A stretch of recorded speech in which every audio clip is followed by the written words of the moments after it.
The feds have searched through Americans' emails and phone records without warrants. They've done it. That's the word now, all of a sudden, from the nation's top intelligence officer, James Clapper. We got this letter that he sent to Congress, right? And Director Clapper said federal law allows the warrantless searches. He says the Foreign Intelligence Surveillance Court signed off on them as long as they're part of investigations of foreign terror suspects. And the judge says for that he ought to lose his job and go to prison. Fox News senior judicial analyst Judge Andrew Napolitano was here. That seems a little harsh, Judge. Why is that on point? Well, because Director Clapper, testifying before the Senate Select Committee on Intelligence, answered a question: does the NSA gather large amounts of information about Americans, by saying no, that was a lie then, it's a lie now. Listen to the lie, as Judge puts it. Listen. Does the NSA collect any type of data at all on millions or hundreds of millions of Americans? No, sir. It does not. Not wittingly.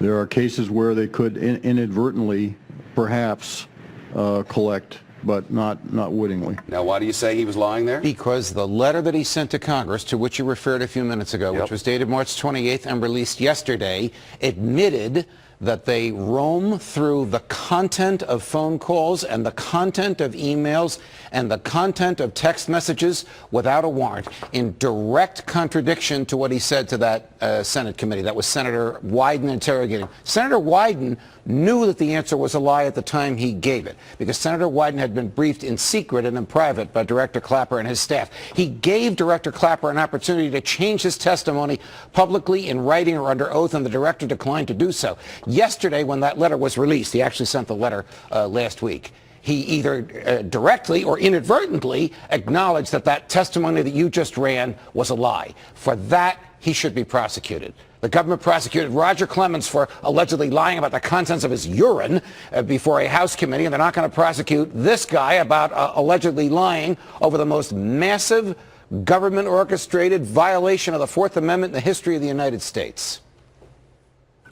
What are we supposed to do about this? I mean, we have known for years now that they troll our emails, that they troll our phone calls. They have apparently lied to us about it for years now. They've apparently lied under oath to us about it in front of the representatives whom we have elected to take care of our rights for us. What are we supposed to do? Congressman Jim Sensenbrenner of Wisconsin, who claims to have been, because this was done in secret, the author Everything's done in secret, except by phone calls. The author of the Patriot Act has said the Patriot Act was never intended to authorize this kind of warrantless spying.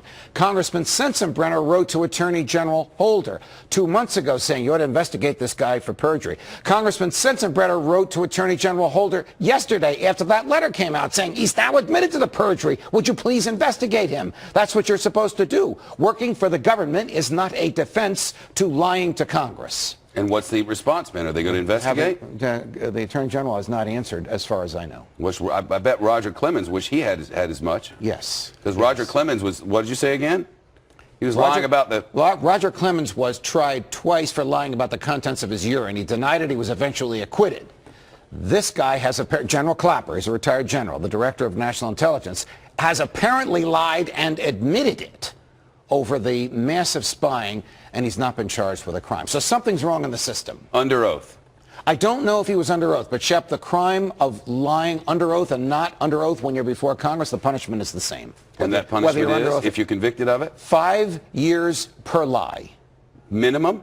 No, that's the maximum. That's what you get. That's what you get. 5 years per lie. He probably told 2 lies in his answer to Senator Wyden. No, sir, and not wittingly. Of course it was wittingly. Of course it was intentionally. According to that letter yesterday, they intentionally went into this stuff knowing they didn't have warrants for it. And the man asking the question, our representative in Congress, knew that what he said at the time was a lie, is what you're saying. Yes, but he had taken an oath not to discuss it in public. Hadn't he? He complied with that oath. What should General Clapper have done? He should have said, Senator, I am not able to answer that question in a public arena for you. Instead, he told a lie. Thank you, Judge. You're welcome.